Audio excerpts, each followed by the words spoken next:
Hey everyone, this is Monica Dua, your psychology faculty. Welcome to Safal Batch. So I hope everyone is totally fine.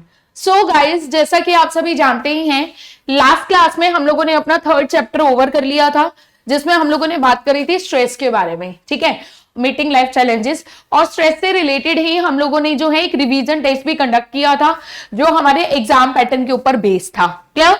आज की class में guys हम लोग अपना fourth chapter start करने वाले हैं। फोर्थ चैप्टर का नाम आपको पता ही है, साइकोलॉजिकल डिसऑर्डर्स, जिसमें हम बेसिकली बात करेंगे कि जो साइकोलॉजिकल डिसऑर्डर्स होते हैं वो क्या होते हैं, इनके डेफिनेशन के बारे में हम लोग थोड़ा सा बात करेंगे, ठीक है। उसके बाद हम लोग बात करने वाले हैं कि ये जो साइकोलॉजिकल डिसऑर्डर होते हैं ये किन किन वजह से क्रिएट होते हैं, इनसे रिलेटेड फैक्टर्स क्या होते हैं। क्लियर? इसके कुछ हिस्टोरिकल बैकग्राउंड के बारे में भी बात करेंगे। और फिर हम लोग बात करने वाले हैं कि एट द एंड जब हमारा ये चैप्टर खत्म होने वाला होगा तो हम इससे रिलेटेड कुछ रेमेडीज के बारे में भी बात करेंगे। क्लियर? तो चलिए स्टार्ट करते हैं आज हम अपना ये चैप्टर, जिसका आज हम पार्ट 1 जो है वो कवर करने वाले हैं। क्लियर? तो चलिए देख लेते हैं आज की क्लास में हम लोगों को पढ़ना क्या क्या है। तो सबसे पहले हम लोगों को इसके अंदर पढ़ना है कॉन्सेप्ट ऑफ एबनॉर्मलिटी, ठीक है, कि अगर किसी को साइकोलॉजिकल डिसऑर्डर होता है तो वो एबनॉर्मल बिहेव करता है। तो एबनॉर्मलिटी क्या होती है, उस कॉन्सेप्ट को हम थोड़ा सा डिटेल में जानेंगे। क्लियर? फिर हम उससे रिलेटेड कुछ हिस्टोरिकल बैकग्राउंड के बारे में बात करेंगे कि बेसिकली क्या ये जो कॉन्सेप्ट है साइकोलॉजिकल डिसऑर्डर या ये जो एबनॉर्मलिटी कॉन्सेप्ट है ये अभी आया है या बहुत पुराने टाइम से चलता आ रहा है, उसके बारे में बात करेंगे। फिर हम बात करेंगे कि किस तरीके से जो है साइकोलॉजिकल डिसऑर्डर को क्लासिफाई किया जा सकता है, किस किस तरीके से हम कह सकते हैं कि किस इंसान को किस तरीके का साइकोलॉजिकल डिसऑर्डर है। और फिर हम बात करेंगे इससे रिलेटेड कुछ फैक्टर्स कि साइकोलॉजिकल डिसऑर्डर जब एक इंसान को होता है तो उसको कौन कौन से जो फैक्टर्स होते हैं वो इंपैक्ट करते हैं। क्लियर? ठीक है, तो थोड़ा सा मतलब चैप्टर जो है थियोरेटिकल भी रहने वाला है, लेकिन कुछ चीजें इसमें जो रहेंगी वो याद करने वाली भी रहेंगी। याद करने वाली इन द सेंस कि मतलब कुछ चीजें ऐसे हैं, कुछ कॉन्सेप्ट्स ऐसे आएंगे जिनसे डायरेक्ट क्वेश्चन बनता है, तो आपको वो याद रखनी है। क्लियर? तो चलिए स्टार्ट करें अपना चैप्टर। तो सबसे पहले हम लोग बात करने वाले हैं concepts of abnormality and psychological disorder, कि एबनॉर्मलिटी क्या होता है और इसका साइकोलॉजिकल जो डिसऑर्डर होता है इसका कॉन्सेप्ट क्या होता है। तो ना चलो इसको रीड करने से ना पहले गाइस मैं आप लोगों से नॉर्मली पूछती हूँ, क्या आपने अपनी लाइफ में कभी ऐसे लोग देखे हैं जो बहुत ही अजीब बिहेव करते हैं, मतलब नॉर्मल इंसानों के जैसे बिहेव नहीं करते हैं, थोड़ा उनका जो बिहेवियर होता है वो स्ट्रेंज होता है, या आप ये कह सकते हो थोड़ा सा अलग होता है बिहेवियर, ठीक है। हो सकता है उनको इंटरनली कोई ना कोई टेंशन होती है जिसकी वजह से मतलब वो इस तरीके का बिहेव करते हैं, मतलब इट कैन बी एनीथिंग, ये कुछ भी हो सकता है, ठीक है। तो क्या कभी आप लोगों ने ऐसा कुछ देखा है क्या आपने कोई इस तरीके की चीजें देखी हैं? क्लियर? तो ऑफ कोर्स आप लोगों ने अपनी लाइफ में ऐसे बहुत सारे लोग देखे होंगे जो इस तरीके से बिहेव करते हैं, ठीक है। और कई बार हम लोग एक जनरल सेंस में बोल देते हैं कि यार ये नॉर्मल नहीं है, ये नॉर्मल बिहेव नहीं कर रहा है, ये एबनॉर्मल बिहेव कर रहा है, ठीक है। बट ये हम लोग जनरल सेंस में बोलते हैं। अब इसी कॉन्सेप्ट को हम लोग पढ़ने वाले हैं साइकोलॉजिकल एस्पेक्ट में, कि साइकोलॉजी में आप किस तरीके से एबनॉर्मलिटी की बात करते हैं या वो कॉन्सेप्ट क्या होता है। Clear? Although many definitions of abnormality have been used over the years, none has one universal acceptance. ठीक है, कह रहे कि ना एबनॉर्मलिटी को लेकर ना बहुत सारी जो है डेफिनेशंस इस संसार में आई है, बहुत सारे साइकोलॉजिस्ट ने अलग अलग टाइम पर जो है एबनॉर्मलिटी की डेफिनेशन दी है, लेकिन किसी को भी ना यूनिवर्सल एक्सेप्टेंस नहीं मिला है, ठीक है, यूनिवर्सल एक्सेप्टेंस नहीं मिला है। Still, most definitions have certain common features often called 4Ds. कह रहे लेकिन आपने अधिकतर जितनी भी डेफिनेशंस है इसकी एबनॉर्मलिटी की देखी होगी ना, उसमें आपको 4Ds मिलेंगे। क्या मिलेंगे? 4Ds मिलेंगे। क्लियर? मतलब उसमें 4 Ds के बारे में बातें होंगी। कौन कौन सी? डेवियंस, डिस्ट्रेस, ठीक है, डिस्ट्रेस, डिसफंक्शन एंड डेंजर, ठीक है। तो सबसे पहले तो आपको ये 4Ds के बारे में याद रखना है। ये 4Ds क्या क्या होते हैं? जैसे आपको याद है हम लोगों ने जब स्ट्रेस वाला चैप्टर पढ़ा था तो उसमें मैंने आपको स्ट्रेस परसिस्टेंट पर्सनालिटी बताई थी, जिसमें मैंने आपको बताया था कि जिन लोगों का स्ट्रेस बहुत हाई होता है, लेकिन लेवल हाई होता है लेकिन वो बीमार बहुत कम पड़ते हैं, तो ऐसे लोगों के अंदर 3C मिलते हैं। याद होगा आप सभी को, मैंने बताया था कमिटमेंट बताया था, ठीक है। और उसके अलावा जो है मैंने कमिटमेंट बताया था, चैलेंज भी बताया था, क्लियर। तो इसी तरीके से जो लोग एबनॉर्मल होते हैं उनके अंदर आपको 4 डीज देखने को मिलेंगे, ऐसा बहुत सारी डेफिनेशन बोलती हैं। It is not my point of view, it is a point of view from many definition. और वो 4 डीज कौन कौन से होते हैं? डेवियंस, डिस्ट्रेस, डिसफंक्शन और डेंजर। अब आपको ये वर्ड थोड़े पढ़ के अजीब लग रहे होंगे, या आपको लग रहा होगा कि यार ये क्या हो रहा है, ठीक है। तो अभी हम 1 बाय 1 इन वर्ड्स के बारे में पढ़ेंगे, ठीक है। That is psychological disorders are deviant. तो कह रहा है पहली बात ये होता है कि जिन भी लोगों के अंदर साइकोलॉजिकल डिसऑर्डर्स होते हैं, क्या होते हैं? डेविएंट होते हैं। डेविएंट का मतलब क्या होता है? वो डिफरेंट मिलेंगे, या तो बहुत किसी चीज में एक्सट्रीम होंगे, अनयूजुअल होंगे, मतलब बिहेवियर एकदम अनयूजुअल मिलेगा आपको, और बिजारे होंगे, ठीक है। दूसरा क्या होगा? डिस्ट्रेसिंग। डिस्ट्रेसिंग मतलब हमेशा उनके अंदर जो एक ना क्या रहेगा, अनप्लीजेंट सी आपको वाइब्स आएंगी उन लोगों के अंदर, अनप्लीजेंट होंगे and upsetting to the person and to other, और दूसरों के लिए अपसेट रहा करेंगे, मतलब दूसरे लोग ना उनसे सेटिस्फाइड नहीं रहेंगे। डिसफंक्शनल, डिसफंक्शनल ये होता है कि उनका कोई फंक्शन सही नहीं हो रहा होगा, interfering with the personal ability away, वही है कि लोगों का कोई ना कोई जो है उनकी एबिलिटी सही तरीके से काम नहीं कर रही होगी, and possibly dangerous to the person और द अदर। और कई बार ऐसे जो लोग होते हैं जिनके अंदर एबनॉर्मलिटी बहुत ज्यादा लेवल पर होती है, वो कई बार दूसरे लोगों के लिए डेंजरस भी बन जाते हैं, इनफैक्ट कभी खुद के लिए भी डेंजरस बन जाते हैं, क्लियर। तो यहां से सिंपली आपसे ये पूछ सकता है कि जो लोग एबनॉर्मल होते हैं, ठीक है, एबनॉर्मलिटी में कौन से 4 डीज पाए जाते हैं, तो आपको उन 4 डीज के बारे में ध्यान में रखना है।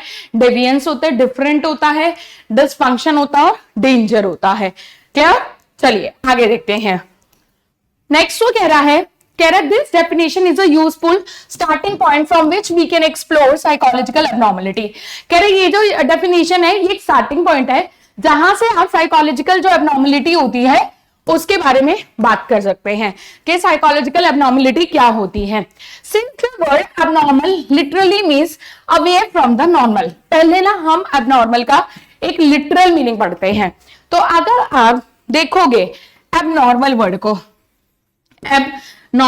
को तो आपको क्या लगेगा?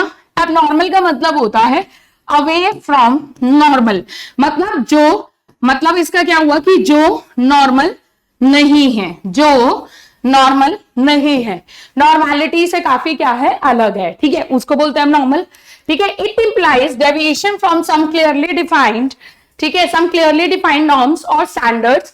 It psychology we have no ideal model or even normal model of human behavior to use as a base for comparison। कह रहा है बेसिकली ये क्या कहता है, बेसिकली जो है एबनॉर्मलिटी का मतलब ये होता है कि जो एक इंसान को क्लियरली जैसे काम करना चाहिए, जो उसके स्टैंडर्ड होने चाहिए, standard not meaning living standard.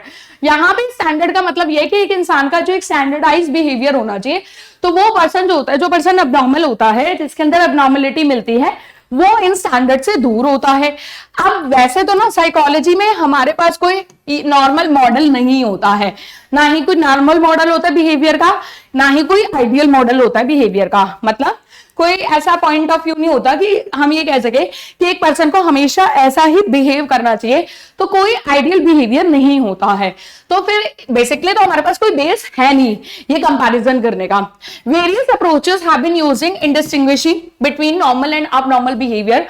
From these approaches, these emerge two basic and conflicting views। कह रहे तो बेसिकली क्या देखोगे ना, बहुत सारी अप्रोचेस जो हैं नॉर्मल और अब नॉर्मल बिहेवियर को लेकर आई हैं कि नॉर्मल बिहेवियर ये होता है, नॉर्मल ये होता है, लेकिन बेसिकली ये जो अप्रोचेस जितनी भी आई है ना, उनमें हमेशा 2 कॉन्फ्लिक्टिंग व्यूज आपको देखने को मिलेंगे। तो अब वो 2 कॉन्फ्लिक्टिंग जो व्यूज हैं, जो कॉन्ट्राडिक्टरी हैं एक दूसरे से, उनके बारे में हम बात करेंगे, ठीक है। मतलब कुल मिला के आप ये कह सकते हो कि भाई एबनॉर्मलिटी की ना प्रॉपर आज तक कोई डेफिनेशन ऐसी आई ही नहीं है, ठीक है। आई है तो वो एक्सेप्टेड नहीं हुई है क्योंकि उसमें कोई ना कोई ड्रॉबैक मिला है, और उसका मीनिंग ये है, इसका रीजन एक्चुअली ये है क्योंकि हमारे पास कोई एक स्टैंडर्ड नहीं है प्रॉपर बिहेवियर का, ह्यूमन बिहेवियर का। हमारे पास कोई नॉर्म्स नहीं है ह्यूमन बिहेवियर के कि एक इंसान को हमेशा ऐसे ही बिहेव करना चाहिए। तो we don't have that standard. तो जब हमारे पास वो बेस ही नहीं है कंपैरिजन के लिए, तो हम कैसे बता सकते हैं कि एक इंसान एबनॉर्मल है या नहीं है। तो इसको लेकर बड़ी सारी अप्रोचेस आई हैं, बट ये जो अप्रोचेस हैं इनमें हमेशा बड़े कॉन्फ्लिक्टिंग रहा है। तो दो कॉन्फ्लिक्टिंग व्यूज के बारे में अब हम पढ़ने वाले हैं, ठीक है। पहला है first approach. First approach views abnormal behaviour as a deviation from social norms, ठीक है। देखो जो फर्स्ट अप्रोच है वो ये कहती है कि abnormal बिहेवियर उसको बोला जाता है जो सोशल नॉर्म से अलग होता है। मतलब सोसाइटी जिस बिहेवियर को एक्सेप्ट करती है, एक पर्सन जब सोसाइटी के अकॉर्डिंग, सोसाइटी के नॉर्म्स के अकॉर्डिंग वैसा बिहेवियर नहीं करता है, उससे डेविएट होता है, उससे दूर होता है, तो उनको वो एबनॉर्मल बिहेवियर बोलते हैं। ये पहली डेफिनेशन आई है। Many psychologist have stated that abnormal is simply a label that is given to a behaviour which is deviant from social expectation. मतलब वही है, जब एक इंसान जो है सोसाइटी जो उससे एक्सपेक्ट करती है, जो बिहेवियर उससे एक्सेप्ट करती है, अगर एक इंसान वैसा बिहेवियर नहीं करता है तो उसके ऊपर एबनॉर्मल बिहेवियर का टैग लग जाता है। Abnormal behavior, thoughts and emotions are those that differ markedly from society ideas of proper function. Simple सी बात वही है कि सोसाइटी जैसे चाहती है कि इंसान को प्रॉपर जैसे काम करने चाहिए, अगर आप वैसे काम नहीं करते, आपका वैसे बिहेवियर अलग है, आपकी थॉट्स उससे अलग है, आपकी इमोशंस आपकी सोसाइटी की मतलब आइडिया से अलग है, तो आपको क्या माना जाएगा? एबनॉर्मल माना जाएगा, ठीक है। Each society has norms which are stated or unstated rules for proper conduct. Conduct मतलब behavior. हर एक सोसाइटी के अपने कुछ नॉर्म्स होते हैं जो वो मतलब बताती है कि एक इंसान को प्रॉपर बिहेवियर कैसे करना चाहिए। Behaviour, thoughts and emotion that break societal norms are called abnormal. तो कह रहा है कि इस मतलब ये जो अप्रोच है ना, ये बेसिकली यही कहती है कि जब आप सोसाइटी के नॉर्म्स को तोड़ देते हो, इस तरीके का बिहेवियर रखते हो, आप इस तरीके की थॉट रखते हो, ठीक है, तो उसको क्या बोला गया है? एबनॉर्मल बोला गया है। Clear? A society norms grow from its particular culture. अब बात ये आती है भाई सोसाइटी नॉर्म बनाती कहां से है? तो एक सोसाइटी के अंदर जो नॉर्म्स बनते हैं वो उसके कल्चर से बनते हैं, उसकी हिस्ट्री, उसकी वैल्यू, उसकी हैबिट, उसकी टेक्नोलॉजी, उसकी आर्ट से बनते हैं। एक सोसाइटी के अंदर कैसा कल्चर है, कैसी टेक्नोलॉजी है, वो सारी जो होती है एक सोसाइटी का एक नॉर्म सेट करती है।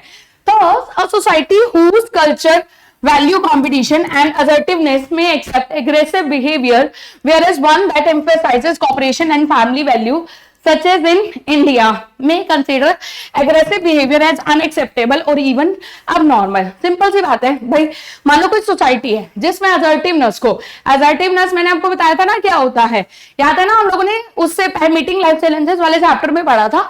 assertiveness का मतलब होता है अपनी बात को कॉन्फिडेंटली बोल पल पाना, ठीक है, आपके अंदर एक नो कहने की हैबिट होनी चाहिए, क्लियर, ठीक है। तो मान लो एक सोसाइटी है जहां पे वैल्यूज को, कंपटीशन को, असर्टिवनेस को बहुत ज्यादा मतलब फोकस किया जाता है, वैल्यू किया जाता है, ठीक है। हो सकता है वो क्या करेंगे, वो एग्रेसिव बिहेवियर को एक्सेप्ट कर सकते हैं। जबकि मान लो दूसरी सोसाइटी है कोई जहां पर कॉपरेशन, फैमिली वैल्यूज को बहुत ज्यादा फेवर्ड किया जाता है, जैसे इंडिया में होता है, तो हो सकता है वो एग्रेसिव बिहेवियर को एक्सेप्टेबल ना करे। तो मतलब वही बात है ना, एक पर्टिकुलर जो चीज है या फैक्टर है वो एक सोसाइटी के लिए एक्सेप्टेबल हो सकता है, दूसरी सोसाइटी के लिए एक्सेप्टेबल नहीं है। तो इसका मतलब ये है कि जो सोसाइटी एग्रेसिव बिहेवियर को एक्सेप्ट कर रही है, इसका मतलब उस पर्सन के लिए, तो उस सोसाइटी के लिए वो पर्सन के नॉर्मल है। लेकिन वही सोसाइटी अगर एग्रेसिव बिहेवियर को एक्सेप्ट नहीं करती है, तो जो पर्सन उस सोसाइटी में एग्रेसिव बिहेवियर बार बार शो करेगा, तो वो पर्सन तो उस सोसाइटी के लिए क्या बन जाएगा? अनएक्सेप्टेबल भी होगा और अबनॉर्मल भी बन जाएगा। कह रहे तो सोसाइटी की जो वैल्यूज होती हैं वो तो टाइम टू टाइम चेंज होती रहती हैं।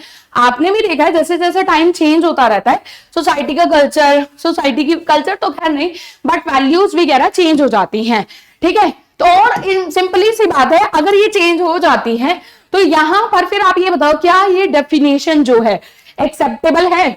कि मतलब एक पर्सन तो सोसाइटी के नॉर्म्स के अकॉर्डिंग अगर बिहेवियर नहीं कर रहा है तो वो अबनॉर्मल है।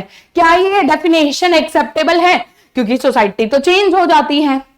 It is based on the assumption that socially accepted behavior is not abnormal. तो ये बात आप ध्यान रखना, मान लीजिए सोसाइटी किसी भी बिहेवियर को एक्सेप्ट नहीं कर रही है, तो इसका मतलब ये नहीं है कि वो पर्सन अबनॉर्मल है। And that normality is nothing more than conformity to social norms. और सिंपल सी बात है, यहाँ पर हम नॉर्मल पर्सन उसको ही मानेंगे जो सोसाइटी, यहाँ पे सिंपली सी बात यही है, उस सोसाइटी के अंदर नॉर्मलिटी उसको माना जाता है जो पर्सन सोसाइटी के नॉर्म्स के अकॉर्डिंगली काम करता है। मतलब जो पर्सन सोसाइटी के अकॉर्डिंग, नॉर्म्स के अकॉर्डिंग काम कर रहा है वो नॉर्मल है, जो सोसाइटी के नॉर्म्स के अकॉर्डिंग काम नहीं कर रहा, वैसा बिहेवियर शो नहीं कर रहा, वो अबनॉर्मल है। तो दिस इज नॉट करेक्ट। ये सिर्फ असम्पशन के ऊपर बेस्ड है, but this is not correct. I don't think so. In my personal point of view, I don't consider that this approach is very, up to the mark, apt for abnormal behavior definition. I don't consider. ठीक है, मेरे को तो नहीं लगता, बाकी आपकी अपनी थॉट है। आगे हम बात करते हैं सेकेंड अप्रोच की। सेकेंड अप्रोच कहती है कि abnormal behavior या को mal adaptive माना जाता है। mal adaptive क्या होता है? mal का मतलब होता है इल, अडेप्टिव मतलब जब आपका बिहेवियर अडेप्टिव नहीं है।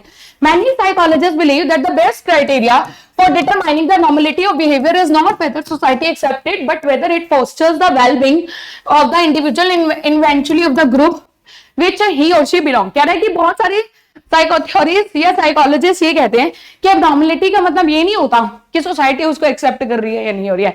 सिंपल सी बात यह है कि अगर एक पर्सन नॉर्मल है तो उसका ग्रोथ होनी चाहिए, उसका वेलबींग मतलब उसकी अच्छाई जो है, उसका जो डेवलपमेंट है वो ग्रोथ होनी चाहिए। फिर वो जिस ग्रुप से बिलोंग करता है उसकी भी ग्रोथ होनी चाहिए। Wellbeing is not simply maintenance and survival but also includes growth and fulfilment. देखा आ गया ना, वेलबींग का मतलब यहाँ पर ये नहीं है कि वो पर्सन अपने आप को सोसाइटी में मेंटेन कर पाए, ठीक है, या सर्वाइव कर पाए, मतलब वो ग्रोथ भी कर पाए। क्लियर, समझ आ रही है बात? ये अपने पोटेंशियल को फुल्ली यूज कर पाए, ठीक है, जो कि आपने जो है मास्ले की नीड हायरार्की थ्योरी में पढ़ा भी है। तो सिंपल सी बात यह कि जो दूसरी थ्योरी है वो ये बोलती है, दूसरी जो थ्योरी है आपकी वो सिंपली यही बोलती है कि एक पर्सन जो है, अगर वो सोसाइटी की बात नहीं की जा रही, सॉरी, यहाँ पे बात की जा रही है कि अगर एक पर्सन जो है अपने आप को जो है मेंटेन कर पाता है, अपना ग्रोथ कर पाता है, अपने पोटेंशियल का फुल्ली यूज कर पाता है, तो वो पर्सन नॉर्मल है। और जो पर्सन ये सारी चीजें नहीं कर पाता है वो पर्सन अब नॉर्मल है। ये कहा गया है सेकेंड अप्रोच में, ठीक है, क्लियर। कह रहे हैं according to this criteria conforming behaviour can be seen as abnormal if it is maladaptive, if it interfere with optimal functioning and growth। Simple सी बात है, कंफर्मिंग बिहेवियर वही होता है जब आप किसी चीज को लेकर आर्ग्यू करते हो, तो वहां पे उस सोसाइटी में उस अप्रोच के अकॉर्डिंग जो है ऐसे बिहेवियर को अबनॉर्मल बोला जाता है, क्योंकि आप जो होता है आप उसमें ऐप नहीं हो पाते हो। क्लियर, सिंपल सी बात है, जब आपकी ग्रोथ में इंटरफेयर होता है आपके बिहेवियर से, तो मतलब आपका बिहेवियर अबनॉर्मल में कंसीडर होगा। For example, a student in the class prefer to remain silent even he or she has question in the mind। मान लो एक बच्चा है क्लास में, उसके दिमाग में बहुत सारे क्वेश्चन है बट स्टिल वो साइलेंट रहता है, तो ये बिहेवियर क्या है, मालएडैप्टिव है। तो इसके अकॉर्डिंग, इस अप्रोच के अकॉर्डिंग उस बच्चे के बिहेवियर को एबनॉर्मल बोला जाएगा। Describing behavior as maladaptive implies that the problem exists. It also suggests that vulnerability in the individual, ठीक है, inability to cope and exceptional stress in the environment have led to problems in life. Simple सी बात यही है कि ये कह रहा है कि अगर जो है मैलएडैप्टिव बिहेवियर से आपके सामने कोई प्रॉब्लम एग्जिस्ट होती है, तो एक तो आपके अंदर किसी भी चीज को कॉप अप करने की कैपेबिलिटी डिक्रीज हो जाती है, मतलब आप अपनी लाइफ में प्रॉब्लम्स को डील नहीं कर पाते हो, आपको स्ट्रेस हो जाता है और वो स्ट्रेस की वजह से आपकी लाइफ में बड़ी सारी प्रॉब्लम्स क्रिएट हो जाती हैं। क्या, ठीक है। If you talk to people around, you will see that they have vague ideas about psychological disorder that are characterized by superstition, ignorance and fear। कह रहा है अगर आप अपनी सोसाइटी में देखोगे ना, तो आप देखोगे कि उन लोगों के जो आइडियाज है ना साइकोलॉजिकल डिसऑर्डर को लेकर, वो बड़े वेग है, मतलब कहते नहीं हवा में तीर छोड़ने वाली बात है, कि मतलब वो लोग जो है ना ये मानते हैं कि एक पर्सन के अंदर अगर साइकोलॉजिकल डिसऑर्डर है तो उसको रिलेटेड वो कोई अंधविश्वास की बात करेंगे कि इसके ऊपर कोई पैरानैचुरल एक्टिविटी है, इस वजह से पर्सन सही बिहेव नहीं करता, इसके अंदर ये प्रॉब्लम है, ठीक है, या फिर वो इस टॉपिक को ही इग्नोर कर देंगे, या फिर उनको डर रहता है, ठीक है।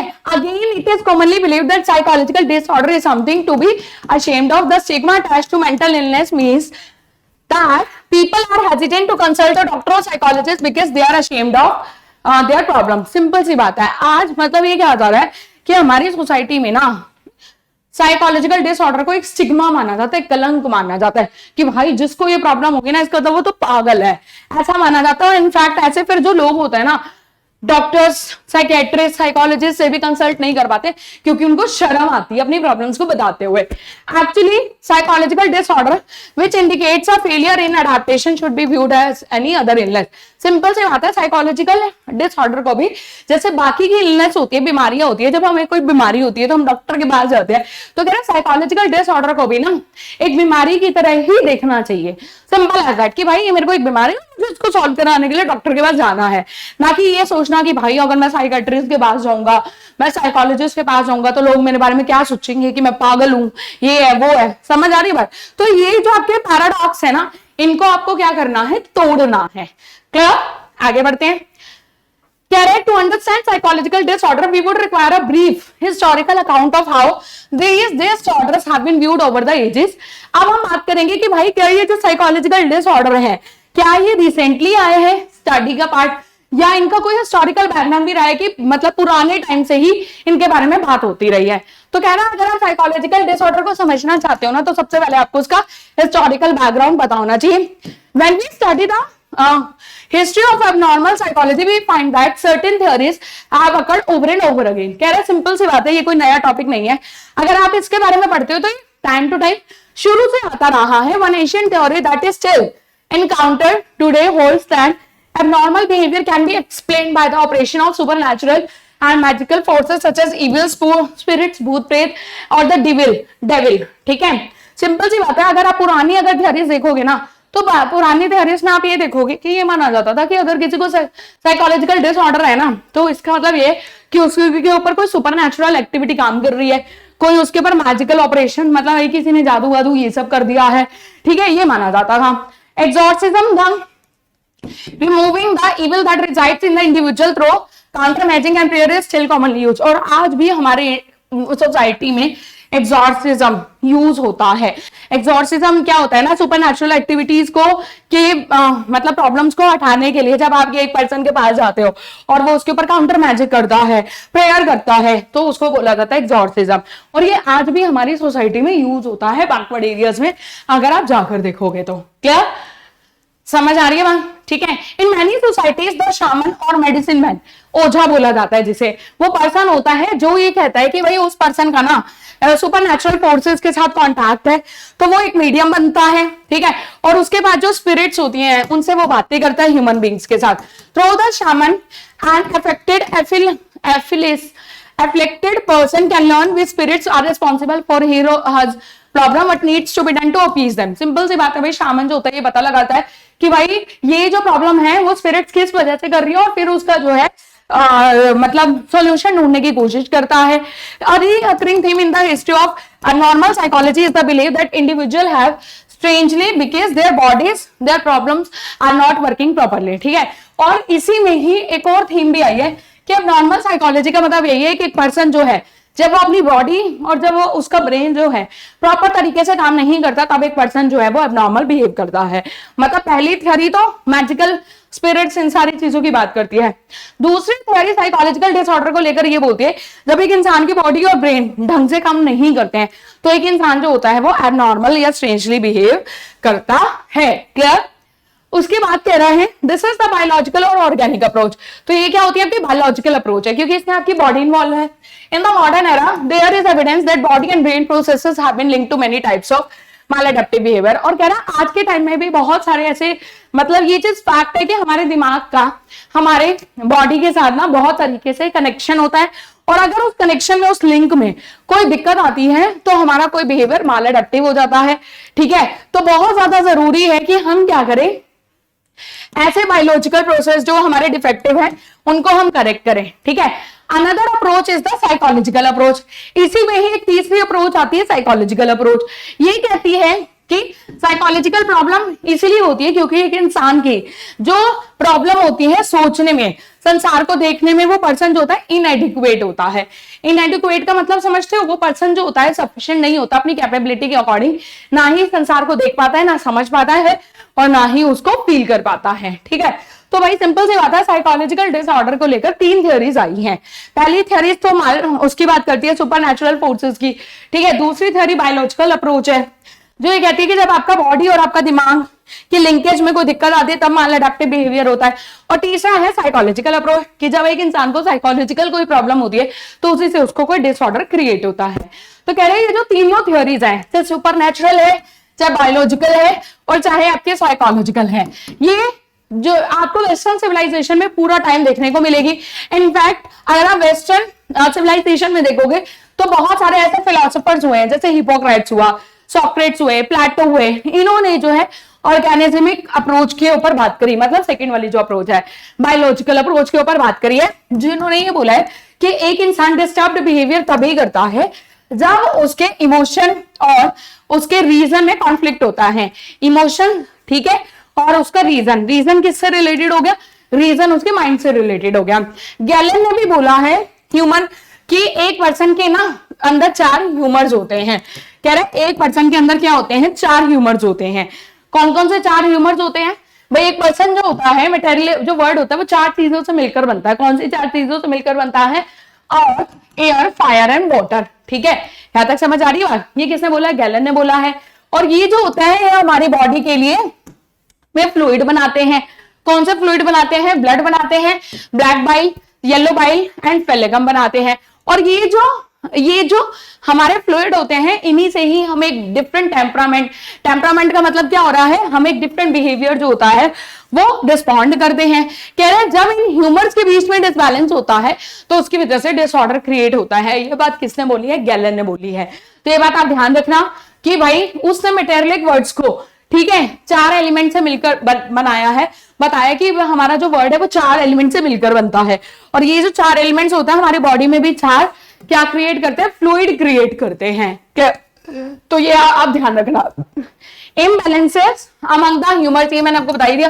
This is similar to the Indian notion of 3 dosha, vata, pitta and kapha, which were mentioned in the Atharvaveda and Ayurvedic. ये हम इसके बारे में पढ़कर आए। कह रहे ये बिल्कुल उसी तरीके से कॉन्सेप्ट है जो आपने सेकेंड चैप्टर में साल्टी में पढ़ा था। ठीक है, तो वहां पे भी आपने पढ़ा था ना कि हमारी बॉडी के अंदर 3 दोष होते हैं, वाता, पित्त और कापा। ये कुछ उसी तरीके से है। आगे बढ़ते हैं। In the middle edges demonology and superstition gain renewed, ठीक है, importance in the explanation of abnormal behaviour. तो पहले हमने बात करी एशियन टाइम की, फिर कह रहे हैं जब मिडल एज आया उस टाइम पे फिर से आपका ये जो डेमोनोलॉजी होती है और सुपरस्टिशन होती है, इसने फिर से बोल लिया, बैक एंड लिया, पावर लिया। ठीक है, फिर से लोगों का इसके ऊपर विश्वास बढ़ने लगा। Demonology is the believe that people with mental problem were evil and there were numerous instances of witch hunts during this period. मतलब वो यही कह रहा है कि जिन लोगों को मेंटल प्रॉब्लम होती है उनके ऊपर कोई ना कोई इविल का मतलब साया होता है।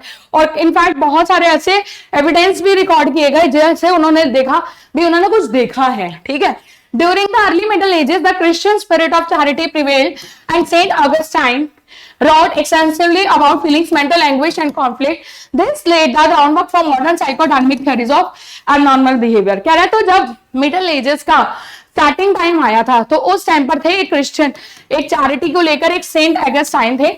उन्होंने भी इस बारे में लिखा कि जब एक इंसान के ऊपर ये सारी चीजें होती हैं तो किस तरीके से उसकी फीलिंग होती है, किस तरीके से उसके झगड़े होते हैं। और कह रहे हैं इसकी वजह से साइकोडायनेमिक थ्योरी भी आई है। और साइकोडायनेमिक थ्योरी आपको याद होना चाहिए, हम लोगों ने पढ़ी है। बताओगे ना, सेकेंड चैप्टर में हम लोगों ने पढ़ी थी साइकोडायनेमिक थ्योरीज। याद है किसने दी थी? सिगमंड फ्रॉइड ने दी थी, है ना। तो सिगमंड फ्रॉइड ने भी बात करी थी साइकोडायनेमिक थ्योरी की। तो साइकोडायनेमिक थ्योरी का जो बेस आया था वो अर्ली मिडिल एजेस में ही आ गया था। उसके बाद फिर दोबारा एक पीरियड आया रेनेसेंस पीरियड, जिसे जागरण बोलते हैं, पुनर्जागरण बोलते हैं। पुनर्जागरण का मतलब होता है लोगों को जगाना, मतलब सुपरस्टिशन से बाहर निकालना। जैसे हमारे इंडिया में भी ये रेनेसेंस पीरियड आया था, जिस टाइम पर आपको याद होगा राजा राममोहन राय, ठीक है, विवेकानंद जी ने, ठीक है, और आपके दयानंद सरस्वती जी ने, इन सब ने काम किया था। क्लियर? तो इसी तरीके से वेस्टर्न कल्चर में भी आया था। ठीक है, इसमें ह्यूमैनिज्म बढ़ा और क्यूरियोसिटी बढ़ी। ह्यूमैनिज्म होता है मानवतावाद, बिहेवियर जो था वो बढ़ा। John Weyer emphasise psychological conflict and disturb interpersonal relationship as causes of psychological disorder. तो जो जॉन वेयर था उन्होंने बोला कि भाई ये साइकोलॉजिकल कॉन्फ्लिक्ट इसीलिए होते हैं क्योंकि हमारे रिलेशनशिप जो होते हैं वो डिस्टर्ब हो जाते हैं, और रिलेशनशिप डिस्टर्ब हो जाते हैं और ये सब की वजह से आपको कोई साइकोलॉजिकल डिसऑर्डर होता है। He also insisted that witches were mentally disturb and required medical not theological treatment. तो उन्होंने बोला कि ये जो विचेस जो हम लोग बात करते हैं, ये आपका एक मेंटल डिस्टर्बेंस की वजह से एक इमेज क्रिएट होती है और आपको इसको मेडिकल ट्रीटमेंट की जरूरत होती है, ना कि कोई थ्योरेटिकल ट्रीटमेंट की जरूरत होती है। थियोलॉजिकल आपका बेसिकली होता है थियो होता है बेसिकली ना भगवान से रिलेटेड, तो कोई भगवान से रिलेटेड ट्रीटमेंट नहीं बल्कि मेडिकल ट्रीटमेंट की जरूरत होती है। ये किसने बोला है? जॉन वेयर ने बोला है। क्या आगे बढ़ते हैं। और उसके बाद आया 17th और 18th सेंचुरी। इसको age of reason and enlightenment बोला गया। क्यों बोला गया ना? इस टाइम पे साइंटिफिक टेम्परामेंट बढ़ गया था, लोगों को ना हर चीज को लेकर लॉजिक करना आ गया था, ठीक है। तो साइंटिफिक मेथड जो था उसकी वजह से जो है आपका जो नॉर्मल बिहेवियर होता है उसको समझने के लिए लोगों ने साइंटिफिक रीजन लेना शुरू कर दिया। The growth of a scientific attitude towards psychological disorder in the 18th century, ठीक है, contributed to the reform movement and to increase compassion for people who suffer from this order. क्या है इन disorders को लेकर जब लोगों के अंदर एक साइंटिफिक टेम्परामेंट क्रिएट हुआ, मतलब लोगों का नजरिया साइंटिफिक हुआ, तो इस वजह से जो लोग बेचारे इन डिसऑर्डर्स को लेकर जूझ रहे थे तो लोगों का उनको लेकर कंपैशन बढ़ गया, ठीक है। और बहुत सारे रिफॉर्म मूवमेंट भी चले। पहले तो क्या होता था ना, इन लोगों से दूर रहा जाता था, दूर रहो ये अब नॉर्मल है, इस तरीके की चीजें। Reforms of asylums were initiated in both Europe and America. अब असाइलम्स क्या होते हैं? तो बेसिकली मैं आपको बता देती हूँ, असाइलम्स आपके वो ट्रीटमेंट सेंटर होते हैं जहां पे जो मेंटली बीमार लोग होते हैं उनका इलाज किया जाता है। तो जब ये चीजें आई कि भाई हाँ मेडिकली ट्रीट करना है, तो फिर बहुत सारे असाइलम्स बने और उनमें भी सुधार किया गया और बेसिकली पूरे यूरोप और अमेरिका में असाइलम्स बने हैं। और आपको पता ही है कि साइकोलॉजी जो मेनली डेवलप हुई है वो वेस्टर्न कल्चर में डेवलप हुई है। क्लियर? समझ आ रही बात? One aspect of the reform movement was the new inclination for deinstitutionalization, which placed emphasis on providing community care to for recovered ill individuals। ये यही कह रहा है, इन्हीं रिफॉर्म मूवमेंट में जो लोग मेंटली इल थे उन लोगों से रिलेटेड जो है कम्युनिटी केयर बढ़ाई गई, ठीक है। पहले कम्युनिटी केयर ज्यादा नहीं होती थी क्योंकि ऐसे जो लोग होते हैं वो घर नहीं रह पाते हैं, उनके लिए अलग से इंस्टीट्यूशंस वगैरह होते हैं, लेकिन वहां पे केयर अच्छी नहीं होती थी, तो वो कम्युनिटी केयर इंक्रीज की गई। In recent years there has been a convergence of these approaches which has resulted in an interactional or biopsychosocial approach। from this perspective all three factors, चाहे बायोलॉजिकल हो चाहे साइकोलॉजिकल हो social play हो, ये किसी भी इंसान के साइकोलॉजिकल डिसऑर्डर को के मतलब में इफेक्ट करते हैं। मतलब सिंपल सी बात यही है, साइकोलॉजिकल डिसऑर्डर के पीछे ना तो सिर्फ साइकोलॉजिकल कारण होता है ना वही कोई सोशल कारण होता है, बल्कि तीनों ही कारण होते हैं। यहां से ये चीज यहां तक क्लियर हो गई, ठीक है। तो आपको ये चीज तो बहुत अच्छे से समझ में आ गई होगी ना कि किसी भी इंसान के अंदर अगर साइकोलॉजिकल डिसऑर्डर है तो साइकोलॉजिकल डिसऑर्डर की वजह से क्या होता है, और साइकोलॉजिकल डिसऑर्डर की वजह से जो है मतलब वो साइकोलॉजिकल जो डिसऑर्डर होते हैं वो पर्टिकुलर एक रीजन की वजह से नहीं होते हैं, उसमें सोशल रोल भी होता है, बायोलॉजिकल रोल भी होता है और साइकोलॉजिकल रोल भी होता है। क्लियर? अब हम बात करेंगे कि किस तरीके से जो है साइकोलॉजिकल डिसऑर्डर्स को क्लासिफाई किया जा सकता है। मतलब हम कैसे पता लगा सकते हैं कि किसके अंदर किस तरीके का जो है साइकोलॉजिकल डिसऑर्डर है, क्योंकि साइकोलॉजिकल डिसऑर्डर भी बहुत तरीके के होते हैं। In order to understand psychological disorder, we need to begin by classifying. Classification of such disorder consists of a list, categories of specific psychological disorder grouped into various classes on the basis of some shared characteristics. Simple सी बात यही है कि psychological disorders को बड़े सारे groups में बांटा गया है और जो ये ग्रुप्स होते हैं उनकी एक लिस्ट होती है और उस ग्रुप्स के अंदर ना क्या होगा, एक ग्रुप के अंदर जैसे एक साइकोलॉजिकल डिसऑर्डर होंगे तो उनकी सेम कैरेक्टरिस्टिक्स देखने को मिलेंगे। Classification are useful because they enable users like psychologists, psychiatrists and social workers to communicate with each other with the disorder and help in understanding the causes of psychological disorder and the processes involved in their development and maintenance। Simple सी बात ये है, classification इसलिए जरूरी किया जाता है ताकि एक तो साइकोलॉजी, साइकेट्रिस्ट, सोशल वर्कर्स इनसे रिलेटेड बात भी कर सकें, बात करके उनको एक बेस मिल सके, बेस मिलने के बाद वो पता लगा सके भी ये क्यों होते हैं, प्लस ऐसे पर्सन के डेवलपमेंट और मेंटेनेंस के लिए वो लोग क्या क्या कदम उठा सकते हैं। ठीक है, ये ध्यान रखना। The American psychiatric association APA published an official manual describing and classifying various kinds of psychological disorder। इन्होंने ना एक मैनुअल पब्लिश करी थी, मतलब एक रिपोर्ट काइंड ऑफ पब्लिश करी थी जिसमें इन्होंने बहुत सारे जो हैं साइकोलॉजिकल डिसऑर्डर के बारे में बात करी थी। The current version of it, the diagnostic and statistic manual of mental disorder, 5th edition, present this create clinical criteria which indicate the presence or absence of disorder। कह रहा है तो इसी का भी एक रिवाइज्ड वर्जन आया जो कि 5th आया है, जिसे DSM-5 बोला गया है। इसमें जो है डिस्क्रीट क्लिनिकल क्राइटेरिया बताया गया जिसके बिहाफ पर आप ये पता लगा सकते हो कि एक इंसान के अंदर साइकोलॉजिकल डिसऑर्डर है या नहीं है, मतलब क्राइटेरिया दिए हैं। कह रहे हैं ये जो क्लासिफिकेशन की स्कीम है ये हमारे इंडिया में भी यूज होती है ऑफिशियली, और इसका जो 10th वर्जन आया है, रिवाइज्ड वर्जन जो 10th आया है, जिसे ICD-10 बोला गया, ठीक है, क्लियर। ये जो ICD-10 होता है ये इंडिया के साथ साथ बाकी जगहों पर भी यूज होता है। It was prepared by the WHO for each disorder a description of the main clinical feature और सिम्टम्स और other associated features including diagnostic guidelines provided in this scheme. तो कह रहे हैं हुआ क्या है, इसमें क्या किया गया, किसी भी साइकोलॉजिकल डिसऑर्डर से रिलेटेड सिम्टम्स की डिस्क्रिप्शन दी गई है, मतलब कौन से सिम्टम्स आप पता लगा सकते हो कि इसके अंदर किस तरीके का साइकोलॉजिकल डिसऑर्डर है।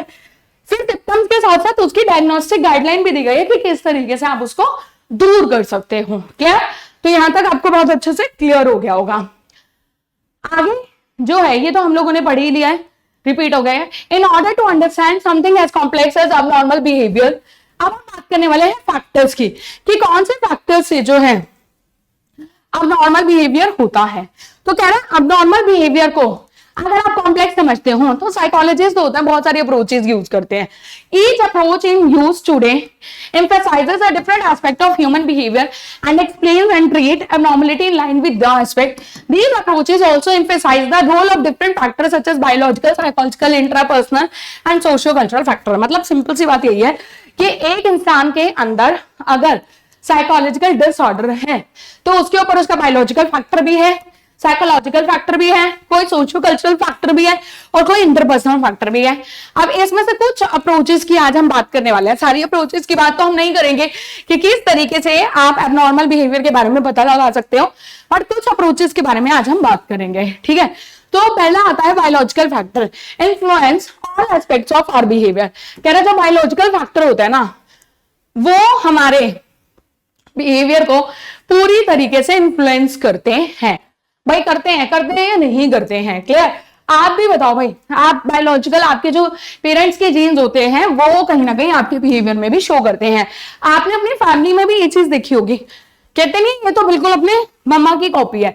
अब कॉपी का मतलब सिंपल ये नहीं है कि देखने में मम्मा जैसी है, कॉपी का मतलब ये कि इसका बिहेवियर भी वैसा है, खाने का ढंग, ठीक है, बैठने का ढंग, चलने का ढंग, सोने का ढंग, ईच एंड एवरी जो तरीका होता है वो सेम होता है। तो ये होता है biological factor. A wide range of biological factors such as faulty genes, endocrine imbalances, malnutrition, injuries and other conditions may interfere with normal development and functioning of human body। अब मान लीजिए जिस टाइम पे मदर जो है उसका conception time चल रहा था, कंसीविंग टाइम चल रहा था, उस टाइम पर मान लो उन्होंने मालन्यूट्रिशन किया, उन्होंने कुछ अच्छे से नहीं खाया, उनकी इंडोस्ट्राइन का इम्बैलेंसेस हो गया, उनके अंदर मतलब कुछ प्रॉब्लम क्रिएट हुई, तो उसकी वजह से जो है नॉर्मल जो डेवलपमेंट होगा उसके ऊपर भी इफेक्ट आएगा। क्या दीज फैक्टर्स में भी potential causes of abnormal behaviour. कह रहा बायोलॉजिकल मॉडल के बारे में आप ऑलरेडी जान चुके हो। इसमें बेसिकली बोला जाता है एबनॉर्मल बिहेवियर जो होता है वो फिजियोलॉजिकल बेसिस की वजह से होता है। अगर आपके जीन सही नहीं, आपके जीन में पीछे से कोई दिक्कत आ रही है, ठीक है, या मदर ने अच्छे से खाना नहीं खाया था तो इसलिए आगे बच्चा भी माल न्यूट्रिश रह गया, ठीक है, और उसकी वजह से उसका बॉडी लिंकेज सही नहीं हो पाया। हमने पढ़ा था ना बायोलॉजिकल फैक्टर में कि जब एक बॉडी और माइंड का फंक्शनिंग में लिंकेज में कोई गड़बड़ आती है तो उसकी वजह से साइकोलॉजिकल डिसऑर्डर होते हैं। क्लियर, यहां तक समझ आ गया होगा? यस, ठीक है। तो यहाँ फिजियोलॉजिकल बेसिस के बारे में हम लोगों ने बात कर ली है। अब हम बात करते हैं biological researchers have found that psychological disorders are often related to problems in the transmission of messages from one neuron to another। देखो एक बात आप ध्यान रखना, जो कि बायोलॉजिकल एस्पेक्ट है ना, जो साइकोलॉजी का बताता है, उसमें ना आपकी बायोलॉजिकल चीजों की बात होगी। तो यहाँ पे बात किसकी हो रही है? न्यूरॉन की बात हो रही है। तो कह रहा है जब एक न्यूरॉन जो है अपना मैसेज इंटरसेप्ट करता है, ट्रांसमिट करता है एक से दूसरे टाइम उस पर, तो उस टाइम पर भी अगर उसमें कोई प्रॉब्लम है तो साइकोलॉजिकल डिसऑर्डर क्रिएट होगा। कह रहे क्लास 11th में भी आपने पढ़ा होगा कि कह रहे एक छोटा सा स्पेस होता है सिनाप्स, ठीक है, जब वो एक न्यूरॉन से दूसरे न्यूरॉन को अलग करता है। Clear, and the message must move across that space. When an electrical impulse reaches a neuron's ending, the nerve ending is stimulated to release a chemical called a neurotransmitter. कह रहा है जब जो है एक जो न्यूरॉन से जब मैसेज दूसरे पे जाता है तो बीच में जो एंडिंग स्पेस आता है, तो जब वो एंडिंग स्पेस पर आ रहा होता है, एंडिंग पर आ रहा होता है, तो जो न्यूरॉन होता है, जो नर्व होती है ना, वो एक केमिकल रिलीज करती है जिसे न्यूरोट्रांसमीटर बोलता है. Studies indicate that abnormal activity by certain neurotransmitters can lead to specific psychological disorder. Study ये बोलती है, कह रहा है कि जब ये न्यूरोट्रांसमीटर्स जो होते हैं, मतलब ये जो केमिकल की में अगर कोई गड़बड़ होती है, केमिकल कम या ज्यादा रिलीज होता है, ढंग से रिलीज नहीं हुआ है, या जिस चीज के लिए रिलीज हुआ वो काम नहीं किया उसने, तो अगर इसमें जिस तरीके की प्रॉब्लम होती है, उन सारी प्रॉब्लम्स की वजह से साइकोलॉजिकल डिसऑर्डर होते हैं. क्या Anxiety disorder have been linked to low activity of the neurotransmitter gamma aminobutyric acid GABA. ये ध्यान रखना, अब ये बहुत इंपॉर्टेंट है, ये एक नंबर का क्वेश्चन आपसे बनता है. जैसे मान लो किसी इंसान को एंग्जाइटी हो जाती है, बहुत ज्यादा उसको एंग्जाइटी डिसऑर्डर है, उसको हर छोटी चीज से बहुत टेंशन सी रहती है. कह रहे हैं इसलिए होता है क्योंकि जब आपका जो न्यूरोट्रांसमीटर जो अभी हमने बात करी है उसकी एक्टिविटी कम होती है, जब उस केमिकल की एक्टिविटी कम होती है, जिसे क्या बोला जाता है, गाबा. क्लियर? तो उसकी वजह से जो होता है आपका वो हो जाता है schizophrenia to excess activity of dopamine and depression to low activity of serotonin. ये आपकी बॉडी के ही कुछ वो दिए गए हैं, केमिकल्स के नाम दिए गए हैं. तो इन केमिकल्स की हाई या लो एक्टिविटी की वजह से आपको ये डिसऑर्डर होते हैं. Genetic factors have been linked to bipolar and related disorder, schizophrenia, intellectual disability and other psychological disorder. कह रहा है और जेनेटिक फैक्टर्स की वजह से आपको ये सारे डिसऑर्डर होते हैं. मतलब कई बार डिसऑर्डर आपको आपके जीन्स की वजह से भी हो जाते हैं. क्लियर? समझ आ रही है बात? Researchers have not been able to identify the specific gene that are culprit.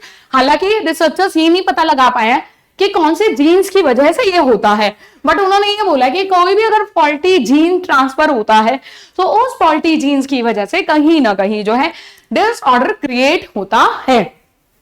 ठीक है? It appears that in most cases no single gene is responsible for a particular behaviour और अ साइकोलॉजिकल डिसऑर्डर. ये भी ध्यान रखना, एक particular gene responsible नहीं होता है. इनफैक्ट बहुत सारे जीन्स कंबाइन करते हैं और फिर हमारा जो इस तरीके का बिहेवियर रिएक्शन आता है. तो सिंपल सी बात है, अगर कोई डिसफंक्शन हो रहा है हमारी बॉडी का तो उसके लिए भी कोई सिंगल जीन रिस्पॉन्सिबल नहीं है. Lot of genes are responsible there, but researchers उसको आइडेंटिफाई नहीं कर पाए हैं. ये भी बात आप ध्यान रखना. क्लियर? रिसर्चर्स नहीं आइडेंटिफाई कर पाए हैं कि कौन से फॉल्टी जीन्स की वजह से जो है साइकोलॉजिकल डिसऑर्डर होता है. Although there is a sound evidence to believe that genetic biochemical factors are involved in mental disorder as diverse as schizophrenia, depression, anxiety, etc., but biology alone cannot account for most mental disorder. कह रहा है हाँ, link मिला है कि अगर आपको biological कोई प्रॉब्लम है तो उसकी वजह से आपका कोई साइकोलॉजिकल डिसऑर्डर होगा, डिप्रेशन हो जाएगा, एंग्जाइटी हो जाएगा. लेकिन खाली अकेला बायोलॉजी की वजह से इतने मेंटल डिसऑर्डर होना, दिस इज नॉट एक्सेप्टेबल. ठीक है? तो बहुत सारे और भी चीजें हैं. So there are several psychological models which provide a psychological explanation of mental disorder. These models maintain that psychological and interpersonal factors have a significant role in abnormal behavior. मतलब सिर्फ बायोलॉजिकल फैक्टर की वजह से psychological disorder नहीं होता है, बहुत सारे साइकोलॉजिकल रीजन भी होते हैं, इंटरपर्सनल फैक्टर भी होते हैं जिसकी वजह से एक इंसान का जो बिहेवियर होता है वो अबनॉर्मल होता है. अब इसमें क्या क्या आता है? इसमें आता है जैसे आपका मैटरनल डेप्रिवेशन. मान लीजिए आपकी मदर से आप अलग हो गए हो, ठीक है, बचपन में मान लीजिए किसी की माँ छूट गई थी, तो आप नोटिस करना वो उस पर्सन के अंदर कोई ना कोई आपको साइकोलॉजिकल डिसऑर्डर मिलेगा. ठीक है? या स्टार्टिंग में जो बच्चे को जिस टाइम उसको प्यार चाहिए था वो उसको प्यार नहीं मिला. ठीक है? या फिर पेरेंट के साथ बच्चों के रिलेशनशिप अच्छे नहीं थे. ठीक है? या तो पेरेंट्स बहुत ज्यादा ओवर प्रोटेक्टेड थे, ओवर परमिसिवनेस थे, किसी चीज के अलाउ नहीं करते थे, ओवर डिसिप्लिन थे. तो इन सारी वजहों से बच्चों का साइकोलॉजिकल डिसऑर्डर हो गया. फैमिली स्ट्रक्चर इन मैलएडप्टिव था, घर में झगड़े होते थे, लड़ाई झगड़े होते रहते थे. तो ये सारी वजहों से भी साइकोलॉजिकल डिसऑर्डर होते हैं. The psychological models include the psychodynamic, behavioural, cognitive and humanistic existential models. Psychodynamic model is the oldest and most famous of the modern psychological models. कह रहा है कि इनके अंदर ना फिर अब जब ऐसी चीजें होती है तो इसकी वजह से एक पर्सन के अंदर बड़ी सारी मतलब प्रॉब्लम क्रिएट हो जाती हैं. ठीक है। और साइकोलॉजिकल मॉडल में हम लोग ह्यूमनिस्टिक मॉडल की बात करते हैं, कॉग्निटिव मॉडल की बात करते हैं, बिहेवियरल मॉडल की बात करते हैं कि किस तरीके से बिहेवियर में साइकोलॉजिकल डिसऑर्डर होते हैं, और साइकोडायनेमिक मॉडल की भी बात करते हैं। और आपको याद होगा चैप्टर 2 में सेल्फ एंड पर्सनालिटी में हम लोगों ने साइकोडायनेमिक के बारे में बात करी है। आपको भी पता है जो साइकोडायनेमिक मॉडल है वो सबसे पुराना भी और फेमस भी है, मैंने आपको बोला भी था। जब जब आप साइकोलॉजी पढ़ोगे साइकोडायनेमिक थ्योरी आपका पीछा नहीं छोड़ेगी बोला था, और ये उसी चीज के बारे में बात कर रहा है। क्लियर, ये चीज आप ध्यान रखना, ठीक है। तो पहले तो आपको ये पता होना चाहिए ना साइकोडायनेमिक थ्योरी किसने दी है। खैर मैं आपको एक बार रिकॉल करा देती हूँ। साइकोडायनेमिक थ्योरी जो दी थी वो सिगमंड फ्रॉइड ने दी थी, जब उसने बात करी थी कि हमारा जो माइंड होता है वो कॉन्शियस, सबकॉन्शियस और अनकॉन्शियस माइंड से बना होता है। कह रहा हमारी माइंड की बहुत सारी जो चीजें होती है वो अनकॉन्शियस माइंड के ऊपर डिपेंड करती है। फिर उसने बोला था हमारी जो पर्सनालिटी होती है वो 3 चीजों से मिलकर बनती है, ईद, ईगो, सुपर ईगो। ठीक है, एक बार मैं आपको रिकैप्चुलेट करा रही हूँ, फिर हम इसके बारे में आगे बढ़ेंगे। ईद होता है आपके मन की इच्छाएं, ठीक है, वो कैसी भी हो, अच्छी हो बुरी हो, आपके हर तरीके की विशेष इच्छाएं आपकी ईद है। ठीक है, फिर ईगो क्या है, उन इच्छाओं को, उन विशेष को पूरा करने का तरीका, रियलिटी चेक देता है कि भाई जो तरीका आप अडॉप्ट कर रहे हो अपनी विशेष को फुलफिल करने का, क्या वो सही है या नहीं है।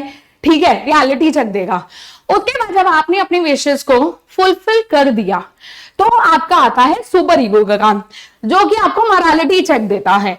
मोरालिटी चेक क्या होता है, आपने तरीका अपना लिया और अपनी विश पूरी कर ली, लेकिन अगर आपका सुपर ईगो आपको बोलता है कि आपने जो तरीका अडॉप्ट किया अपनी विश को फुलफिल करने का वो सही नहीं था, तो आपके अंदर एक गिल्ट फैक्टर क्रिएट हो जाता है। ये सारी चीजें हम लोगों ने साइकोडायनेमिक थ्योरी में पढ़ी थी, आपको याद होगा सिगमंड फ्रॉइड के बारे में। ठीक है, चलिए, psychodynamic theories believe that behaviour whether normal और abnormal is determined psychological forces with the person of which he और नी कंसाइजली अवेयर। देखो आगे ना वही बात कह रहा है, साइकोडायनेमिक थ्योरी ये कहती है कि एक इंसान का बिहेवियर चाहे वो नॉर्मल है चाहे वो अबनॉर्मल है, उसके अनकॉन्शियस मतलब जो चीजें होती हैं उसके ऊपर डिपेंड करता है। These internal forces are considered dynamic. They interact with each other. Their interaction gives shape to behavior, thought and emotion. कह रहा है ये जो इंटरनल जो आपके फोर्सेस होते हैं एक तो डायनेमिक होते हैं, मतलब चेंजेबल होते हैं, इंटरैक्शन करते हैं, और जैसे वो इंटरैक्शन करेंगे उसी तरीके से आपके बिहेवियर होगा। Abnormal symptoms are viewed as a result of conflict between these forces. कह रहा है आप abnormal behave तभी करोगे जब आपकी इन फोर्सेस में कोई कॉन्फ्लिक्ट क्रिएट हो जाएगा। कौन से फैक्टर, वो मैंने आपको बताया ही है, ईद, ईगो, सुपर ईगो के बारे में। ठीक है, बाकी अभी डिटेल में पढ़ते हैं। कह रहे ये जो सबसे पहले मॉडल दिया था ना सिगमंड फ्रॉइड ने दिया था, जैसे बोला था एक इंसान की पर्सनालिटी के अंदर 3 चीजें होती हैं। पहला क्या होता है, ईद, मैंने आपको बताया था ना, ईद होती है आपकी नीड्स, ड्राइव्स, इंपल्सेस, आपकी इच्छाएं। दूसरा होता है रैशनल थिंकिंग, मतलब ईगो, जो अगर आपको रियलिटी चेक देगा। रैशनल का मतलब लॉजिक बताएगा कि जो तरीका आप अपनाने वाले हो वो सही है या नहीं है। और फिर तीसरा होता है मोरालिटी चेक, जो कि आपको कौन देता है, आपका सुपर ईगो देता है। फ्रॉइड ने बोला अबनॉर्मल बिहेवियर जो होता है अनकॉन्शियस मेंटल कॉन्फ्लिक्ट्स की वजह से होता है। मतलब जब आपके अनकॉन्शियस माइंड में कोई कॉन्फ्लिक्ट आ जाता है, मैंने आपको बताया ना कि जब आप कोई काम करते हो गलत तरीके से करते हो या काम करना चाह रहे थे आपको नहीं करने दिया, तो जो भी कॉन्फ्लिक्ट आपको आता है तो आप बिहेवियर कैसा शो करोगे, abnormal. That can be generally traced to early childhood और infancy. Another model that emphasizes the role of psychological factor is the behavioral model। और साथ ही साथ जो है सिगमंड फ्रॉइड ने ये भी बोला कि किसी भी बच्चे का एबनॉर्मल बिहेवियर जो है आप उसके स्टार्टिंग से ही देख सकते हो। ठीक है, आपके इन्फेंसी स्टेज या अर्ली चाइल्डहुड से ही देख सकते हो। और दूसरा ही जो मॉडल आता है वो बिहेवियरल मॉडल आता है।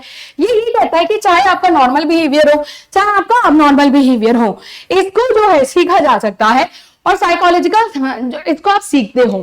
ठीक है, लेकिन जब आपके सीखने में कोई कमी रह जाती है, चाहे आपका नॉर्मल बिहेवियर हो चाहे आपका अबनॉर्मल बिहेवियर हो, जब आपके इसके सीखने में कमी रह जाती है तो आप कहीं ना कहीं जो है माल अडेप्टिव हो जाते हो। Clear?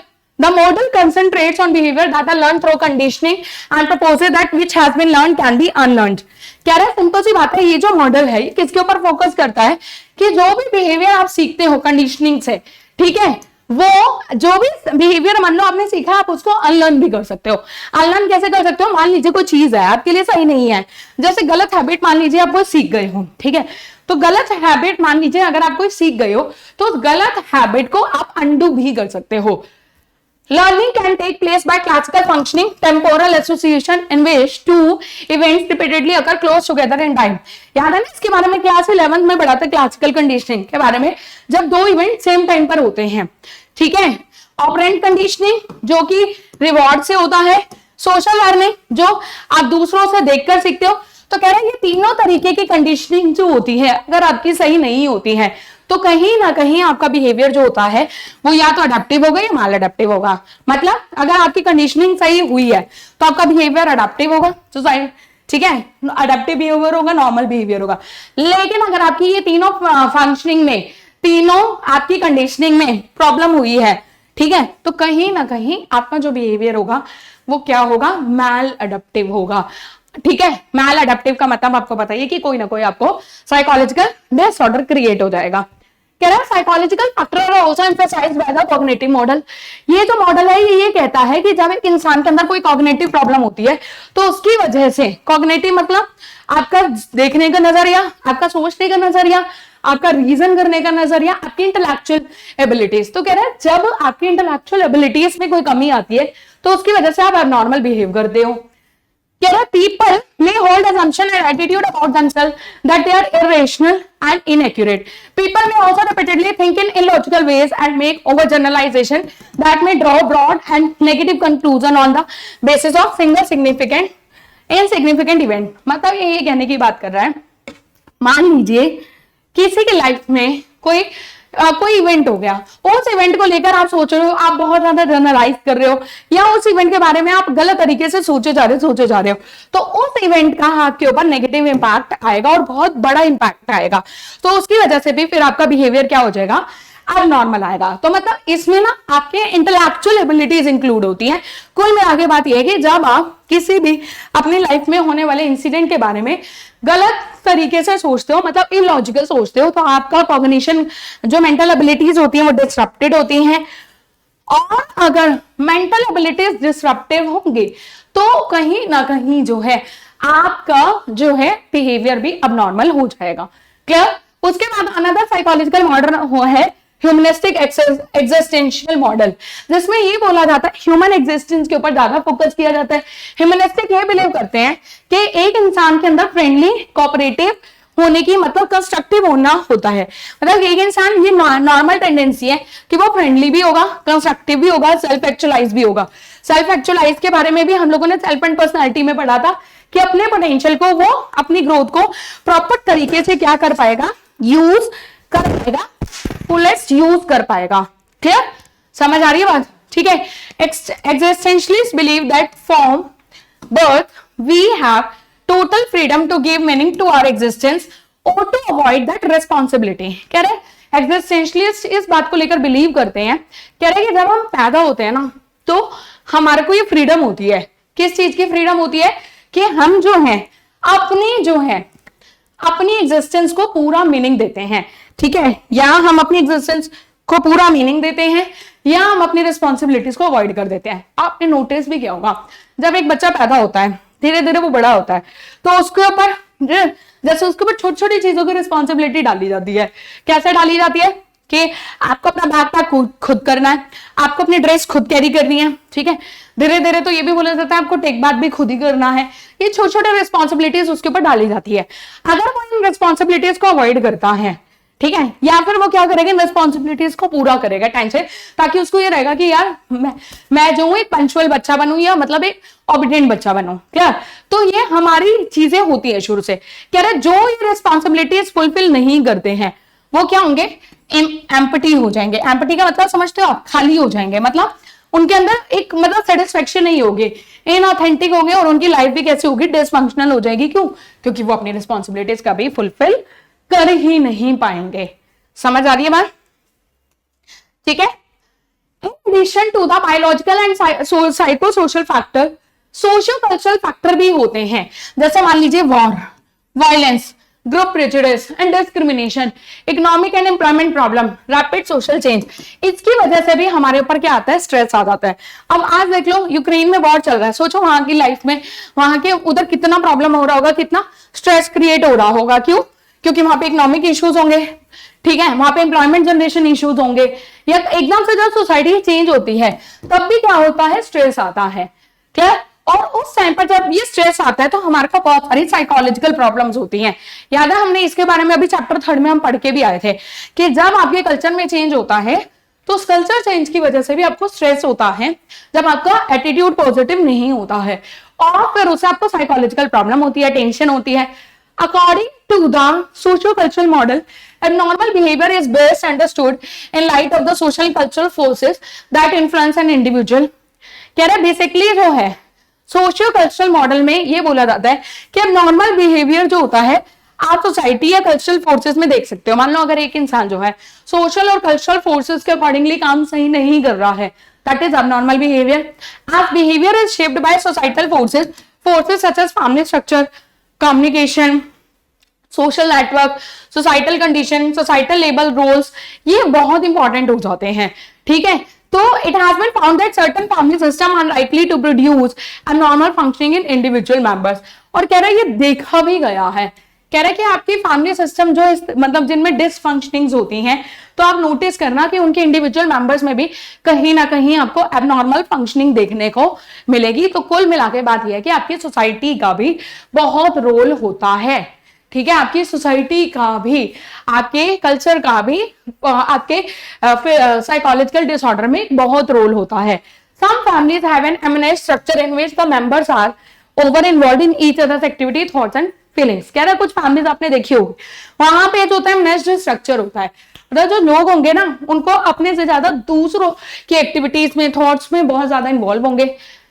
Children from this kind of family may have difficulty in becoming independent in life। और आप नोटिस करना ऐसी फैमिली के जो बच्चे होंगे ना उनको अपनी लाइफ में इंडिपेंडेंट होने में भी बड़ी दिक्कत होगी। The broader social networks in which people operate include their social and professional relationship। Studies have shown that people who are isolated and lack social support, strong and fulfilling interpersonal relationship in their lives are likely to become more depressed and remain depressed longer than those who have good friendship। ये हम पढ़ के आए हैं अभी chapter 3 में कि जिन लोगों का सोशल सपोर्ट सिस्टम अच्छा नहीं होता है, जो आइसोलेटेड होते हैं, ठीक है, या जिनके इंटरपर्सनल रिलेशनशिप्स इतने अच्छे नहीं होते, स्ट्रांग नहीं होते हैं, आप नोटिस करना वो लोग आपको डिप्रेस मिलेंगे। और ऐसे लोग होंगे ना, आप कभी भी नोटिस करना एक लंबे टाइम तक ज्यादा डिप्रेस रहेंगे, क्योंकि उनकी अच्छी फ्रेंडशिप नहीं होंगी, बहुत सारी चीजें नहीं होंगी, उनके पास सपोर्ट नहीं होगा, सोशल सपोर्ट।